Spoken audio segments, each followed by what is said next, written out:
Friends, నేనైతే ఆకుకూర తాలింపు చేస్తానండి. పల్లెటూరు స్టైల్లో ఆకుకూర తాలింపు నేను ఈ విధంగా చేస్తాను. ఇది కడిగి బాగా శుభ్రంగా చేసుకున్న తర్వాత ఆనియన్స్ కట్ చేసుకొని ఆవాలు, జీలకర్ర, పోగు దినుసులు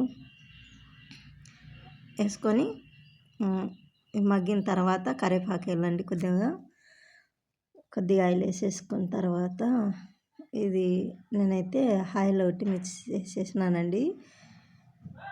వచ్చేసి తర్వాత కొద్దిగా ఎర్రగడ్డలు మగ్గనిచ్చి ఆకైతే కడిగి నీళ్ళంతా ఒడిచిపోయిన శుభ్రం చేసుకునే కదా, అదైతే ఆకు ఇలా అంతా చేసుకున్నానండి.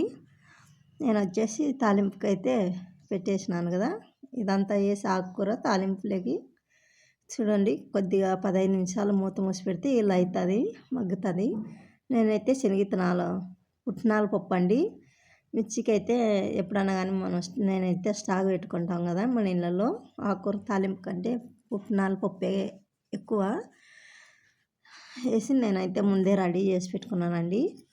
ఇది మగ్గిన తర్వాత ఇలా తాలింపులోకి వేసి పుట్నాల పప్పు ఆడించుకునేది వేసి ఇలాంటి చేసుకున్న తర్వాత కొంతమంది అయితే పొడి పొడి చేసుకుంటారండి ఆకుకూర తాలింపు. కానీ నేను ఇలా చేస్తాను పల్లెటూరులో కాబట్టి ఆకుకూరల తాలింపులు.